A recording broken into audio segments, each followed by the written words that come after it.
നമസ്കാരം സുഹൃത്തുക്കളെ, everything happiness ചാനലിലേക്ക് സ്വാഗതം ചെയ്യുന്നു.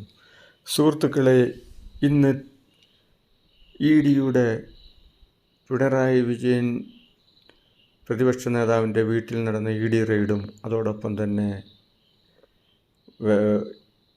വീടുകളിലും ഓഫീസിലും എക്സാലോജിക്കിൻ്റെ ഓഫീസിലും ബാംഗ്ലൂരിലുമെല്ലാം ടോട്ടൽ 12 സ്ഥലത്ത് നടന്ന ED റെയ്ഡിൽ തിരുവനന്തപുരത്ത് നടന്ന അതിശക്തമായ ആക്രമണത്തിൽ 3 എൻഫോഴ്സ്മെൻറ്റ് ഡയറക്ടറേറ്റിൻ്റെ വണ്ടികൾ ആക്രമിക്കപ്പെടുകയും വളരെ നാരോവിലി ആ ED ഉദ്യോഗസ്ഥർ ജീവൻ രക്ഷിക്കപ്പെടുകയുമാണ് ഉണ്ടായത്.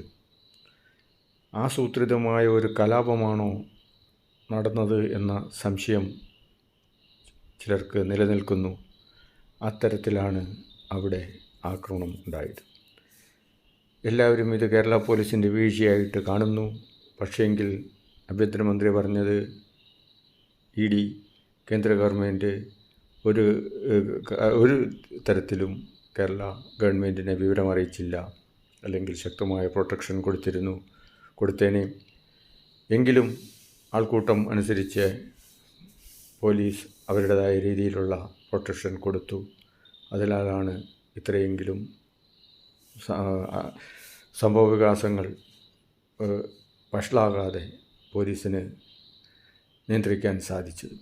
എങ്ങനെയാണെങ്കിലും ഇത് ഒരു ഭയാനകമായ രീതിയിൽ ആയിരുന്നു തിരുവനന്തപുരത്ത് ED റെയ്ഡ് കഴിഞ്ഞ് പോകുമ്പോഴുണ്ടായ സംഭവം.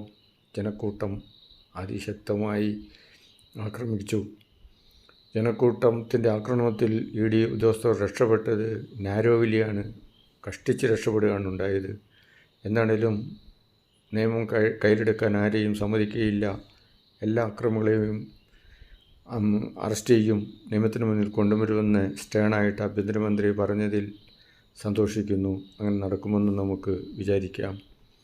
കേന്ദ്ര ഗവൺമെൻറ്റിൻ്റെ പക്ഷത്തു നിന്ന് എന്താണേലും സംസ്ഥാന ഗവൺമെൻറ്റിനെ അത്യാവശ്യം വേണ്ടപ്പെട്ടവരെയെങ്കിലും അറിയിക്കേണ്ടതായിരുന്നു. അതവർ ചെയ്തില്ല. അതിൻ്റേതായ ഒരു പ്രതിഫലനം കണ്ടു. ഇനി മുന്നോട്ട് അക്രമം ആരും നടത്താൻ സമ്മതിക്കുകയില്ല. ശക്തമായ നിയമവാഴ്ച നടത്തുമെന്ന് ആഭ്യന്തരമന്ത്രി പറഞ്ഞിട്ടുണ്ട്. അത് നല്ലൊരു കാര്യമാണ്.